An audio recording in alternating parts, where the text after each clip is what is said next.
ಖುದ್ದು ಮಣಿಪಾಲ್ ಆಸ್ಪತ್ರೆಯ health ಬುಲೆಟಿನ್ನಿಂದ release ಆಗ್ತಾ ಇರುವಂತಹ ಮಾಹಿತಿ ಇದು. ಮಣಿಪಾಲ್ ಆಸ್ಪತ್ರೆಯಲ್ಲಿ ಚೆನ್ನಮ್ಮ ಕೊನೆಯುಸಿರೆಳೆದಿದ್ದಾರೆ.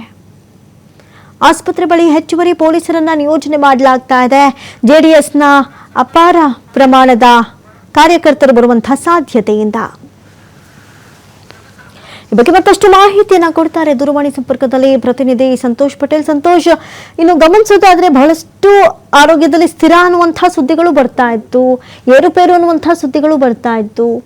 ಮೊದಲಿಗೆ ಹೇಗೆ ಕಾಣಿಸ್ಕೊಳ್ತವ್ರಿಗೆ ಉಸಿರಾಟದ ಸಮಸ್ಯೆ, ಏನೇನೆಲ್ಲ ಆಯ್ತು ಸಂತೋಷ್?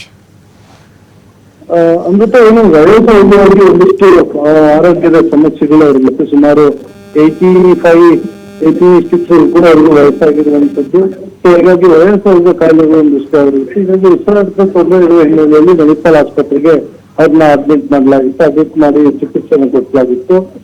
ಇನ್ನೂ ಕೂಡ ಸಾಕಷ್ಟು ಸೀರಿಯಸ್ ಆಗಿದೆ ಅಂತ ಹೇಳಕ್ಕಿತ್ತು. ಆದ್ರೆ ದೇವೇಗೌಡರು ಇರ್ಬೋದು, ಇಲ್ಲ ಕುಮಾರಸ್ವಾಮಿ ಅವರೇ ಆಸ್ಪತ್ರೆಗೆ ಭೇಟಿ ನೀಡಿ ಸ್ಪಂದಿಸ್ತಾ ಇದ್ದಾರೆ ಚಿಕಿತ್ಸೆಗೆ. ಅವರ ಪಲ್ಸ್ ಕೂಡ ಚೆನ್ನಾಗಿದೆ ಅಂತ ವೈದ್ಯರು ಕೂಡ ಹೇಳಿದ್ರು. ಮೈಸೂರಿನ ಇಬ್ಬರು ವೈದ್ಯರು ಚಿಕಿತ್ಸೆಯನ್ನು ಕೊಡ್ತಾರೆ, ಮೈಸೂರು ಮೂಲದವರು. ಅದ್ರ ಜೊತೆಗೆ ಇವರು ಕೂಡ ದೇವರಿಗೆ ಅಂತ ಆಶೀರ್ವಾದ ವಾಪಸ್ ಬರ್ತಾರೆ ಆರಾಮಾಗಿ ಅಂತ ಹೇಳಿ ಕುಮಾರಸ್ವಾಮಿ ಅವರು ಖುದ್ದಾಗಿ ಹೇಳಿಕೆಯನ್ನು ನೀಡಿದ್ರು. ಆದ್ರೆ ಇಂದು ಸಂಜೆ ಅವರು ಏನು ಚಿಕಿತ್ಸೆ ಫಲಕಾರಿಯಾಗಿದೆ, ಮೃತಪಟ್ಟಿದ್ದಾರೆ ಅಂತ ಹೇಳಿ ಮಾಹಿತಿಗಳು ಲಭ್ಯವಾಗ್ತಾ ಇರುವಂತದ್ದು. ಇದರ ಬೆನ್ನಲ್ಲೇ ಈಗಾಗಲೇ ಆಸ್ಪತ್ರೆಗೆ ಏನು ಮಕ್ಕಳಿರ್ಬೋದು, ದೇವೇಗೌಡರು ಇರ್ಬೋದು, ಅವರ ಕುಟುಂಬಸ್ಥರಿರ್ಬೋದು, ಸಂಬಂಧಿಕರಿರ್ಬೋದು, ಅವರ ಸ್ನೇಹಿತರು, ಅವ್ರದ್ದು ಅಪಾರ ಬೆಳಗ್ಗೆ ಏನಿದೆ ಅವರೆಲ್ಲರ ಜೊತೆಗೆ ಪಕ್ಷದ ಕಾರ್ಯಕರ್ತರುಗಳೇನಿದೆ ಅವರೆಲ್ಲರೂ ಕೂಡ ಅಲ್ಲಿಗೆ ಬರ್ತಾ ಇರುವಂತದ್ದು. ಅದ್ರ ಜೊತೆಗೆ ರಾಜ್ಯದ ಬೇರೆ ಬೇರೆ ಕಡೆಯಿಂದ ಅವರಿಗೆ ಆಪ್ತರುಗಳಿಂದ ಕೂಡ ಬರ್ತಾ ಇದ್ದಾರೆ. ಅದ್ರ ಜೊತೆಗೆ ಸರ್ಕಾರದ ಕಡೆಯಿಂದ ಕೂಡ ಹಿರಿಯ ಸಚಿವರುಗಳಿರ್ಬೋದು, ಎಲ್ಲರೂ ಕೂಡ ಹೋಗುವಂತ ಸಾಧ್ಯತೆಗಳಿತ್ತು. ಹೀಗಾಗಿ ಅಲ್ಲಿ ಸಾಕಷ್ಟು ಜನ ಸೇರುವ ಸಾಧ್ಯತೆ ಹಿನ್ನೆಲೆಯಲ್ಲಿ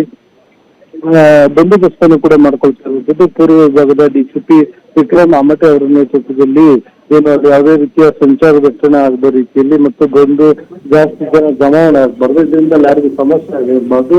ಸೊ ಈ ಕಾರಣಕ್ಕೆ ಮತ್ತು ಆಸ್ಪತ್ರೆಯಲ್ಲೂ ಕೂಡ ಸಾಕಷ್ಟು ಜನ ರೋಗಿಗಳು ಚಿಕಿತ್ಸೆನ ಪಡಿಸ್ತಾ ಇರ್ತಾರೆ. ಹೀಗಾಗಿ ಬಂದಂತ ಅಭಿಮಾನಿಗಳು ಇಲ್ಲ ಬರುವಂತ ನೋಡ್ಲಿಕ್ಕೆ ಬರುವಂತವ್ರು ಏನಿರ್ತಾರೆ, ಸೊ ಅವ್ರು ಬಂದಾಗ ಯಾವುದೇ ರೀತಿಯ ಸಮಸ್ಯೆಗಳಾಗಬಾರ್ದು ಅಂತ ಹೇಳಿ ಈಗಾಗಲೇ ಬಂದೋಬಸ್ತನ್ನ ಮಾಡ್ಕೊಳ್ತಾ ಇರುವಂತದ್ದು. ಈಗಾಗಲೇ ಮಣಿಪಾಲ್ ಆಸ್ಪತ್ರೆಯಿಂದ ಅಲ್ಲಿಗೆ ವಿಕ್ರಮ್ ಮತ್ತು ಡಿಸಿಪಿ ಇರುವುದು, ಹೆಚ್ಚು ಜಂಟಿ ಪೊಲೀಸ್ ಆಯುಕ್ತ ಆದಂತ ರಮೇಶ್ ಬಾಮತ್ ಅವರು ಕೂಡ ಸ್ಥಳಕ್ಕೆ ಭೇಟಿಯನ್ನು ನೀಡಿ ಸ್ಥಳದಲ್ಲೇ ಇರುವಂತದ್ದು. ಸೊ ಇಲ್ಲಿ ಬರುವಂತ ವ್ಯಕ್ತಿಗಳು ಪಾರ್ಕಿಂಗ್ ವ್ಯವಸ್ಥೆ ಇರ್ಬೋದು, ಬ್ಯಾರಿಕೇಡ್ಗಳನ್ನ ಹಾಕಿ ಅಲ್ಲಿಂದ ಬೇರೆ ಬೇರೆ ಕಡೆಗೆ ಮೂವ್ಮೆಂಟ್ ಮಾಡ್ತಾ ಇರುವಂತದ್ದು. ಮತ್ತೆ ಆ ರಸ್ತೆಯಲ್ಲಿ ಹೆಚ್ಚಾಗಿ ವೆಹಿಕಲ್ ದಟ್ಟಣೆ ಇರುವ ಹಿನ್ನೆಲೆಯಲ್ಲಿ ಯಾವ ರೀತಿಯಾಗಿ ಬೇರೆ ಬೇರೆ ಕಡೆಗೆ ಅದನ್ನ ಕಳಿಸ್ಲಿಕ್ಕೆ ಅಂದ್ರೆ ಬೇರೆ ಮಾರ್ಗವಾಗಿ ವೆಹಿಕಲ್ ಮೂವ್ಮೆಂಟ್ ಮಾಡ್ಲಿಕ್ಕೆ ಅವಕಾಶಗಳಿದೆ ಅನ್ನೋದು ಕೂಡ ನೋಡ್ಲಾಗ್ತದೆ. ಅದ್ರ ಜೊತೆಗೆ ಇನ್ನು ಅವರ ಕುಟುಂಬಸ್ಥರಿಗಾಗಲೇ ಆಸ್ಪತ್ರೆಯಲ್ಲೇ ಇರುವಂತವರು ಭವಾನಿ ರೇವಣ್ಣ ಇರ್ಬೋದು, ಗಣಪತಿ ಅವರು, ಶೈಲಾಜ್ ಅವರು ಎಲ್ಲರೂ ಕೂಡ ಈಗಾಗಲೇ ಅಲ್ಲ ಇದ್ದಾರೆ. ಸೊ ಆಸ್ಪತ್ರೆಗೆ ಮಾಜಿ ಸಿಎಂ ಆಗಿದ್ದಂತ ಬಸವರಾಜ ಬೊಮ್ಮಾಯಿ ಏನಿದ್ರು ಅವರು ಕೂಡ ಆಸ್ಪತ್ರೆಗೆ ಬಂದಿರುವಂತದ್ದು. ಕೇಂದ್ರ ಸಚಿವರು ಕುಮಾರಸ್ವಾಮಿ ಅವರು, ಅವರ ಮಗ ನಿಖಿಲ್ ಕುಮಾರಸ್ವಾಮಿ, ಇಡೀ ಕುಟುಂಬಸ್ಥರೆಲ್ಲರೂ ಕೂಡ ಆಸ್ಪತ್ರೆಗೆ ಭೇಟಿ ನೀಡಿ ಏನು ಕಣ್ಣೀರನ್ನು ಹಾಕ್ತಾ ಇರುವಂತದ್ದು. ತನ್ನ ತಾಯಿಯನ್ನು ಕಲ್ಪಿಸಿದ ಕೇಂದ್ರ ಸಚಿವರು ಇರ್ಬೋದು, ಅವರ ಮಗ ಇರ್ಬೋದು, ಎಲ್ಲರೂ ಕೂಡ ಕಣ್ಣೀರನ್ನು ಹಾಕ್ತಿರುವಂತದ್ದು. ಒಟ್ಟಾರೆಯಾಗಿ ವಯಸ್ಸಾದ ಕಾಯಿಲೆಯಿಂದ ಮತ್ತು ಅದರ ಜೊತೆಗೆ ಉಸಿರಾಟದ ಸಮಸ್ಯೆ ಏನಿತ್ತು ಅದರಿಂದ ಏನು ಆಸ್ಪತ್ರೆ ಚಿಕಿತ್ಸೆಯನ್ನು ಪಡ್ಕೊಳ್ತಾ ಇದ್ರು, ಚಿಕಿತ್ಸೆ ಫಲಕಾರಿಯಾಗಿದೆ, ಮೃತಪಟ್ಟಿರುವಂತದ್ದು. ಅಧಿಕೃತವಾಗಿ ಇವತ್ತಾಗ ಕಳೆದ 3-4 ದಿನಗಳಿಂದಲೂ ಕೂಡ ಅವರಿಗೆ ನಿರಂತರವಾಗಿ ಚಿಕಿತ್ಸೆಯನ್ನು ಕೊಡಲಾಗ್ತಾ ಇತ್ತು. ಅದರ ಜೊತೆಗೆ ವೆಂಟಿಲೇಟರ್ ನಲ್ಲೂ ಕೂಡ ಇಡಲಾಗಿತ್ತು ಅನ್ನೋ ಮಾಹಿತಿ ಇರುವಂತದ್ದು. ಇದೀಗ ಚಿಕಿತ್ಸೆ ಫಲಕಾರಿಯಾಗಿದೆ, ಅವರು ವಿಧಿವಶರಾಗಿದ್ದಾರೆ ಅನ್ನೋ ಮಾಹಿತಿ ಸ್ಪಷ್ಟನೆಯನ್ನು ಆಸ್ಪತ್ರೆ ಮೂಲಗಳು ನೀಡಿರುವಂತದ್ದು. ಅಮೃತ, ಥ್ಯಾಂಕ್ ಯು ಸಂತೋಷ್ ತಮ್ಮೆಲ್ಲ ಮಾಹಿತಿಗಾಗಿ. ಮಾಜಿ ಪ್ರಧಾನಿ ದೇವೇಗೌಡರ ಪತ್ನಿ ಚೆನ್ನಮ್ಮ ವಿಧಿವಶರಾಗಿದ್ದಾರೆ, ಚಿರನಿದ್ರೆಗೆ ಜಾರಿದ್ದಾರೆ.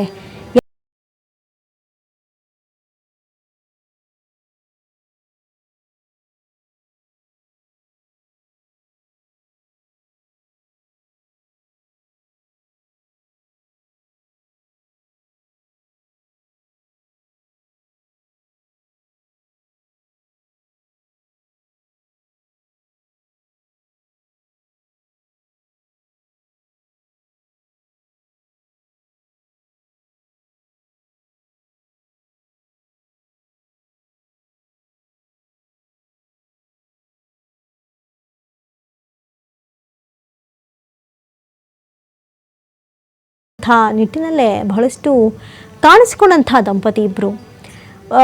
ಈ ರಾಜಕೀಯ ರಂಗದಲ್ಲಾಗಲಿ ಅಥವಾ ಯಾವುದೇ ಕ್ಷೇತ್ರಗಳಲ್ಲಾಗಲಿ ಅವರದ್ದೇ ಆದಂಥ ಸಾಧನೆ ಮಾಡಬೇಕು ಅಂತ ಹೇಳಿದ್ರೆ ಮೊದಲಿಗೆ ಮನೆ, ಧರ್ಮಪತ್ನಿ ಪತ್ನಿಯಾದವರ ಈ ಸಪೋರ್ಟ್ ಇರುತ್ತಲ್ಲ, ಅದು ಹೊರಗಡೆ ಏನು ಬೇಕಾದರೂ ಸಾಧಿಸ್ಕೊಂಡು ಬರ್ತೀನಿ, ಮನೆಯನ್ನು ನೀನು ನೋಡ್ಕೊ ಅಂತ ಒಂದು ಸಂದೇಶವನ್ನು ಕೊಡಲಿ ಬಿಡಲಿ, ಆ ಮನೆಯನ್ನು, ಆ ಮಕ್ಕಳನ್ನು, ಆ ಮೊಮ್ಮಕ್ಕಳನ್ನು ಅವರು ಸಂಭಾಳಿಸಿದಂಥ ರೀತಿ ನೀತಿ ಬಹಳಷ್ಟು ಅದ್ಭುತ. ಹಾಗಾಗಿ ಈ ಧರ್ಮಪತ್ನಿಯ ಸಪೋರ್ಟ್ ಸಿಸ್ಟಮ್ ಏನಿತ್ತು ದೇವೇಗೌಡರಿಗೆ ಅಪಾರ ಪ್ರಮಾಣದಲ್ಲಿತ್ತು. 4 ದಿನಗಳ ಹಿಂದೆ ಅವರನ್ನು ಅಡ್ಮಿಟ್ ಮಾಡಲಾಗಿತ್ತು. ಕುಟುಂಬ ಸದಸ್ಯರು ಆಗಾಗ್ಗೆ ಬರ್ತಾ ಇದ್ದು, ರಾಜಕೀಯ ರಂಗದ ಅನೇಕರು ದಿಗ್ಗಜರು ಬರ್ತಾ ಇದ್ರು, ಆರೋಗ್ಯ ಸ್ಥಿತಿಯನ್ನು ವಿಚಾರಿಸ್ಕೊಂಡು ಹೋಗ್ತಾ ಇದ್ರು. ಆರೋಗ್ಯದಲ್ಲಿ ಕೊಂಚ ಸ್ಥಿರ ಅನ್ನುವಂಥ ಸುದ್ದಿಗಳು ಕೂಡ ಬರ್ತಾ ಇತ್ತು. ಅಟ್ ದಿ ಸೇಮ್ ಟೈಮ್ ಬಹಳಷ್ಟು ಗಂಭೀರ, ಅವ್ರನ್ನ ಉಳಿಸ್ಕೊಳ್ಳೋದು ಕಷ್ಟ ಅನ್ನುವಂಥ ಎಲ್ಲ ವಿಚಾರಗಳಿತ್ತು. ಆದರೆ ಈ ಆಸ್ಪತ್ರೆಯ ಹೆಲ್ತ್ ಬುಲೆಟಿನ್ನೇ ಅಂತಿಮ. ಈ ವಿಚಾರಗಳು ಅನೇಕ ಓಡಾಡುತ್ತೆ, ಇಲ್ಲ ತುಂಬ ಸೀರಿಯಸ್, ಈ ಬಾರಿ ಅವರು ಬದುಕೋದು ಡೌಟ್, ಅಥವಾ ಈ ರೀತಿಯಾದಂಥ ಅನೇಕ ವಿಚಾರಗಳು ಓಡಾಡ್ತಾ ಇತ್ತು, ಇಲ್ಲ ಅಂತಲ್ಲ. ಆದರೆ ಕೊನೆಯ ಮೂಮೆಂಟ್ವರೆಗೂ ಬಿಟ್ಟಿಲ್ಲ, ಆಸ್ಪತ್ರೆ ಕೂಡ ಬಹಳಷ್ಟು ಫೈಟ್ ಮಾಡಿದ್ದೆ ಅವ್ರನ್ನ ಉಳಿಸ್ಕೊಳ್ಳುವಂಥ ನಿಟ್ಟಿನಲ್ಲಿ. ನೋಡ್ತಾ ಇದ್ರಿ ಮತ್ತೊಂದು ಕಡೆ ಅಜ್ಜಿ ತಾತನ ಜೊತೆ ಮೊಮ್ಮಗ ಅಂದರೆ ನಿಖಿಲ್ ಕುಮಾರಸ್ವಾಮಿ ಕುಳಿತುಕೊಂಡಂಥ ರೀತಿ, ಇನ್ನು ಪತಿಗೆ ಅಡುಗೆ ಊಟವನ್ನು ಬಡಿಸ್ತಾ ಇರುವಂಥ ಪರಿಯನ್ನು, ಹುಟ್ಟುಹಬ್ಬದ ಸಂಭ್ರಮಗಳಲ್ಲಿ ಪತಿ ಪತ್ನಿ ಜೋಡಿಯಾಗಿ ನಿಂತು ಕೇಕ್ ಕಟ್ ಮಾಡಿದಂಥ ಸಂದರ್ಭಗಳನ್ನು, ಮಕ್ಕಳು ಮೊಮ್ಮಕ್ಕಳುಗಳ ಜೊತೆ ಸಮಯವನ್ನು ಕಳೀತಾ ಇದ್ದಂಥ ಎಲ್ಲ ಸಮಯಗಳನ್ನು ಈಗ ಮೆಲುಕು ಹಾಕುವಂಥ ಸಂದರ್ಭಗಳೆದುರಾಗಿದೆ. ಇನ್ನು ಉಸಿರಾಟದ ಸಮಸ್ಯೆ ಇತ್ತಾದರೂ ಕೂಡ ಸಂಜೆ 4 ಗಂಟೆಗೆ, ಅಂದರೆ ಇವತ್ತು ಸಂಜೆ 4 ಗಂಟೆಗೆ ತೀವ್ರ ಹೃದಯಾಘಾತದಿಂದ ಮಣಿಪಾಲ್ ಆಸ್ಪತ್ರೆಯಲ್ಲಿ ಚೆನ್ನಮ್ಮ ಅವರು ಕೊನೆಯುಸಿರೆಳೆದಿರುವುದು. ನೋಡಿ, ಎಚ್ ಡಿ ದೇವೇಗೌಡರು ಚೆನ್ನಮ್ಮ ಅಂದರೆ ಅವ್ರಿಗೆ ಅಗಾಧವಾದಂಥ ಪ್ರೀತಿ ಇತ್ತು. ಹಾಗಾಗಿ ಆಸ್ಪತ್ರೆಯಲ್ಲೇ ಇದ್ದರು. ಅವ್ರಿಗೂ ಕೂಡ ಎದ್ದು ಸಹಜವಾಗಿ ನಡೆಯುವಂಥ ಚೈತನ್ಯ ಮೊದಲಿನಷ್ಟಿಲ್ಲವಾದರೂ ಕೂಡ ಪತ್ನಿಗೋಸ್ಕರ ಆಸ್ಪತ್ರೆಯಲ್ಲೇ ಬೀಡು ಬಿಟ್ಟಿದ್ರು ಎಚ್ ಡಿ ದೇವೇಗೌಡರು.